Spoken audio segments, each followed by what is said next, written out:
asalaamaaleykum mbokki patriote yi gars yi ñu ngi ziar ñëpp di bëggee ñëpp di ñaanal ñëpp jàmm di ko ñaanal suñu bopp di ñaanal Sénégal yëpp jàmm ñaanal suñu président Ousmane Sonko ak mbokki patriote yëpp. bon gars yi on va parler de trois choses vite fait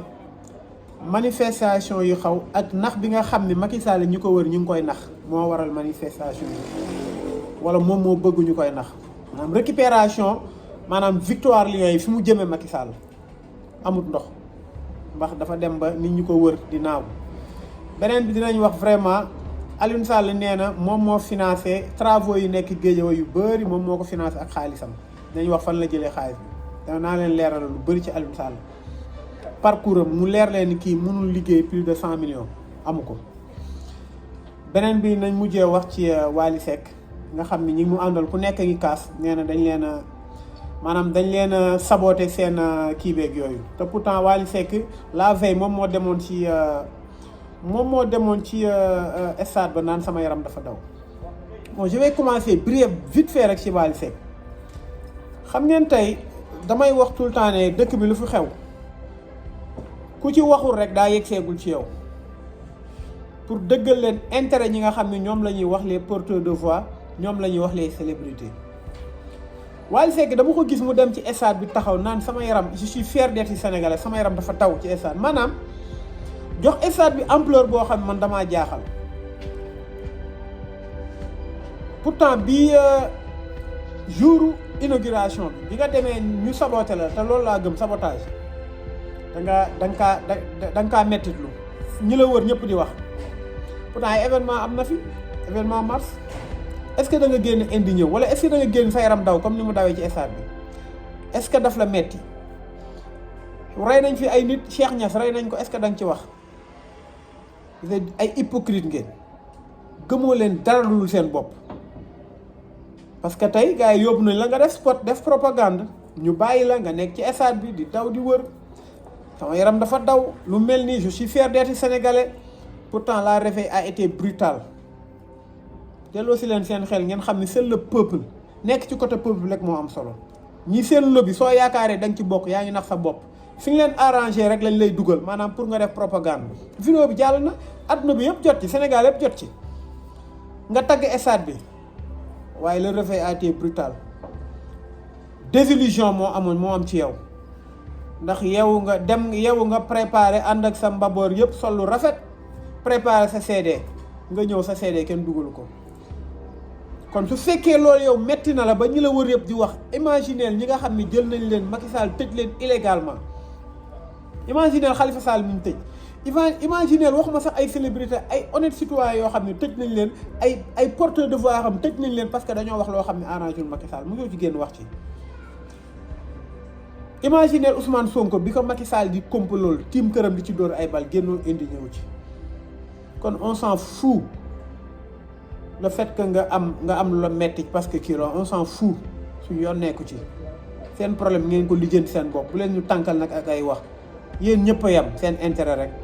kon beneen yoon il faut être du côté du peuple gars yi utiliser nañ la jeter la comme une poubelle ni mu la mettee nag imaginer ñi nga xam ne dañoo tëj seeni doom illégalement ñi nga xam ne dañ leen rey Cheikh Niass mii ñu rey ñaata étudiants lañ fi rey 14 personnes dee nañ mars ba léegi génnoo wax ci dañuy tànkal ak parce que da nga waroon yéeg ci podium bi dóor sa son dóoroo on s'en fout de toute façon. gars yi beneen bi mooy li xew démb Ngor li xew démb Ngor c'est le résultat de deux choses à trois ba ñetti mbir benn bi mooy Macky Sall il n'a jamais fait d'évaluation ci événement mars yi événement yi dafa jeex Macky Sall ba léegi waxul ci 14 personnes yi dee maanaam massawu leen jéemu leen dédommager parce que jàpp na ne su leen dédommager sax moom daa wàcce boppam wala ñeneen dañuy def la même chose. mu génn ñu dee ne Macky Sall day taxaw jéem a jubóog population am mu tëkku leen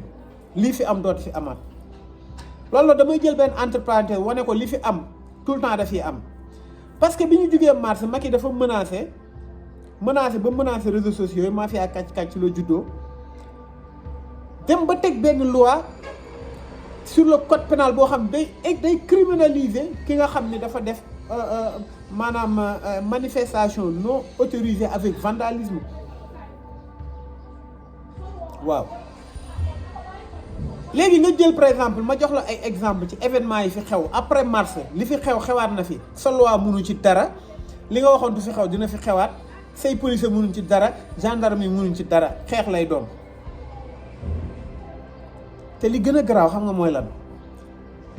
population bi dañoo pare te yow yaa ngi préparé xam nga soo fàttalikoo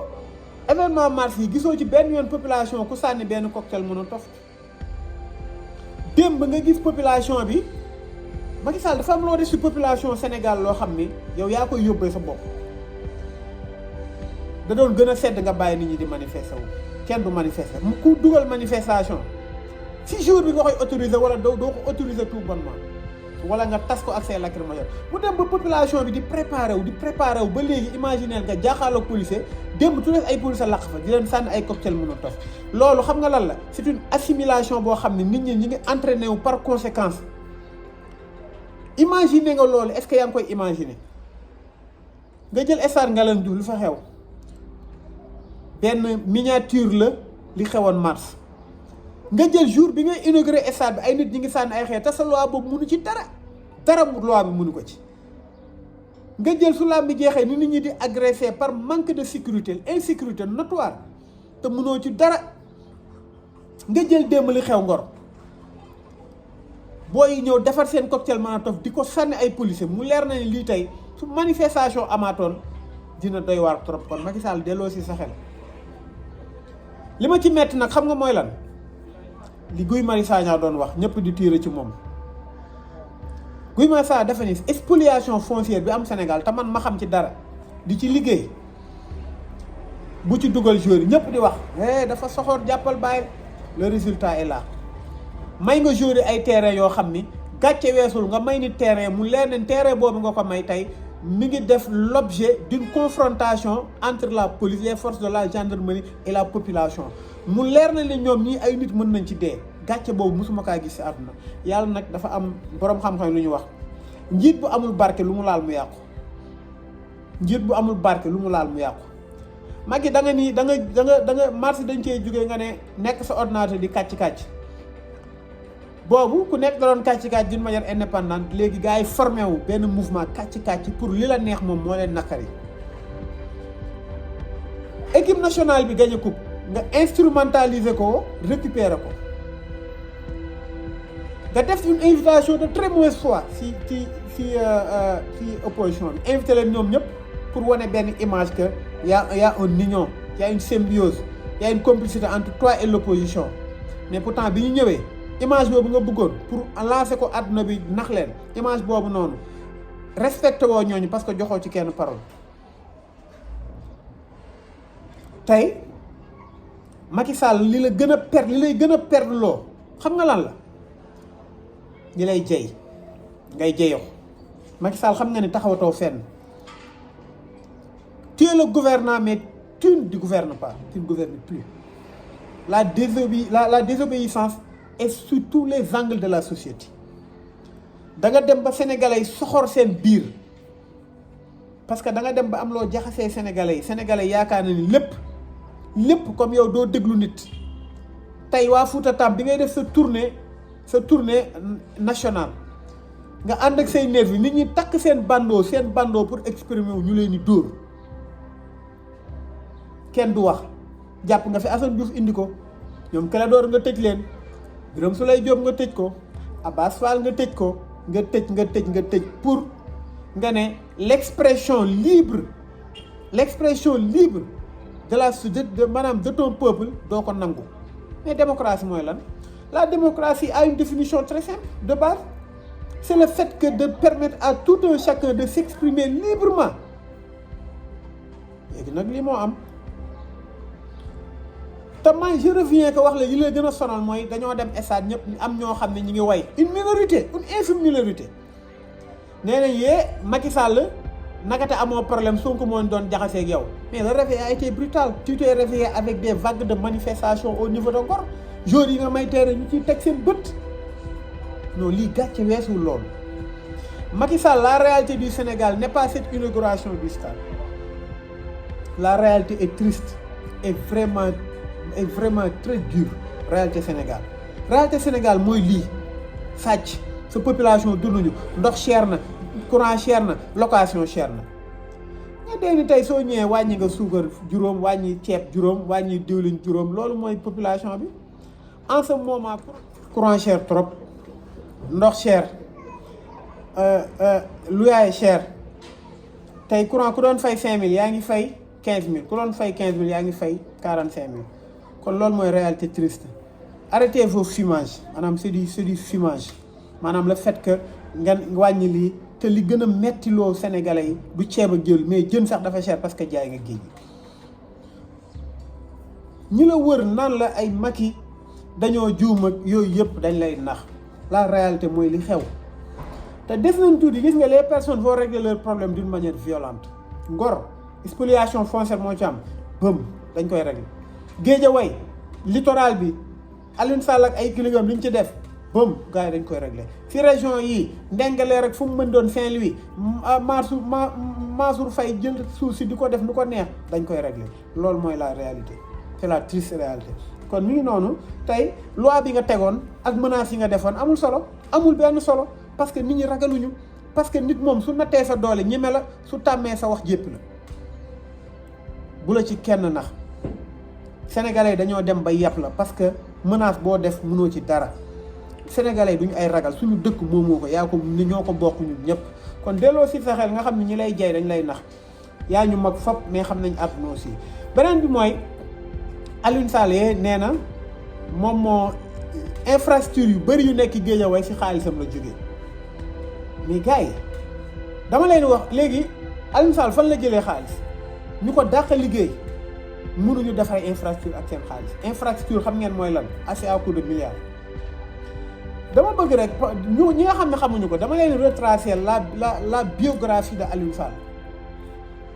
nee na beneen Alioune Sall la ñuy gis waaw beneen Alioune Sall la ñuy gis parce que lekk na suñu xaalis ba suur yor ay milliards xam nga tey Alioune Sall bi mu nekkee te li may wax nii c'est la réalité kenn du ci dindi virgule Alioune Sall mi ngi jàngee lycée Coumba Ndoffène Diouf mais professeurs yi dañoo demoon ba noté maanaam son manque d'investissement professeurs yi ci boppam gis ngeen ne dafa échoué premier essai Alioune Sall daf ko échoué premier essai Alioune Sall daf ko échoué ñu orienté ko waat série en D série D Alioune Sall dañ ko dàq lycée Coumba Ndoffène Diouf lycée Coumba Ndoffène dañ ko faa dàq yàlla xam na ko laajal ku la neex wala ñi nga xam ni mu passé final bac mi ngi ko am lycée Valdiodio Ndiaye la amee bac lycée awal pour wal ne Alioune Sall mi xam nga tey tontu lu ma sax mu Ahmed Aïdara mais dama leen wax rek lan moo tax Ahmed Aïdara sax moo ko ëpp niveau suñu woon magam mu am bac lycée Valdiodio Ndiaye la amee bac Kaolack fa la taseeg Ablaye Wilane Alioune Sall lycée Valdiodio Ndiaye la taseeg Ablaye Wilane mu doon son meilleur ami comme moom dafa bëggoon affaire géographie passionné de géographie comme son frère mu dem à l'université Gaston Berger pour exercer fa loolu mu exercer fa au cursus de géographie et mu essayé pendant xawma ñaata année loolu moom ça m'échappe mais daf koy abandonné en 1994 parce que réussiru ci beneen bi mu jékki-jékki def mu ne beneen passion la am mu découvrir mu dem rabattre sur le journalisme mu intégré CESTI maanaam mooy le centre d'études et techniques de l'information moom CESTI fa la journaliste yi internet ci mbedd mi sax fa lañ jógee CESTI moom du loo xam ni c'est extraordinaire donte ñi fay jógee macha allah mu dem ba dugg commencé maanaam vie politique am mu dugg ci andi jëf maanaam mouvement politique andi jëf. après la am liggéey Info 7 bi mu amee Info 7 c'était un organe de presse gouvernemental boo xam ni Abdou Diouf sax daanaka moo ko doon financé si biir Info 7 Alioune Sall dañ ko rétrogradé à un simple maanaam reporter en 2000 mu gedd jugee Info 7 lu leer laa leen wax ni gars yi déglu leen bu baax sachant qu'il est nul partout Alioune Sall fa lépp lu ma laal dafa def ci nul mais il n'était pas un bon élève sur quoi que ce soit. Macky Sall fayal ko mu dem l'ENA de Paris école nationale d'administration Macky Sall moo fayal Alioune Sall mu dem fa c'était en 2006 boobu noonu non 2006 ñu nommé ko boobu c'était sous Wade évidemment Macky Sall mu nekk conseiller à l'ambassade du Sénégal en Chine Alioune Sall. En 2006 dafa amoon benn cocktail benn genre fête boo xam ni moo amoon Pékin Pierre Goudiaby moom moo présenté Alioune Sall nu mu tëddee mooy sàcc boobu noonu l'austro-roumain Franck Timis présenté Alioune Sall benn homme d'affaires chinois bu mag mi ngi tudd Wang Junquan noonu la tudd mu présenté ko Wang Junquan Alioune Sall jaay ko Sénégal na ko Sénégal léegi jàppal bàyyil am nañ ay kii pétrolier tout ça les découvertes si lañ créé benn société écran Petrotim ba pare ñu nommé Alioune Sall en juillet 2012 ñu nommé ko mu nekk moo géré filiale bi au Sénégal kon kooku lan la fi mën a am ba loo xam ni sax extraire guñ ko ba mën a am ay milliards su ko sàccul. Imaginez en 2012 à cette même année Alioune Sall def na fi tout ba devenir le copropriétaire de l'entreprise Sahel Aviation bu Sénégal imaginez loolu. Le 11 septembre 2017 Alioune Sall ñu nommé ko directeur du caisse de dépôt et de consignation magam te magam moo ne woon du mës a bind décret pour nommer ku ko jege pour nommer raxam wala ku ko jege kon kooku fan la jëlee xaalis cursusam soo xoolee biographie am Ahmed Aïdara moo ko gën ci côté yëpp te Ahmed Aïdara au moins loxoom set na kon bul ñu sonal naan ñu ay moom nii la mel ak moo financé fan nga jëlee loo financé ay projet kon Sénégal mi ngi noonu ñii jarul sax ñuy attardé mais je tenais à ce que ma wan Sénégalais yi ma wax leen parcours Alioune Sall te su leen neexee dem leen fu leen neex ngeen laaj c'est la vérité noonu la demee il était extrêmement nul kon gars yi ñu ngi ziar ñëpp di bëggee ñëpp di ñaanal ñëpp jàmm maa ngi jégal ci biir vidéo bu gudd bi di ñaanal suñu président Sonko ak mbokk patriote yëpp wasalaam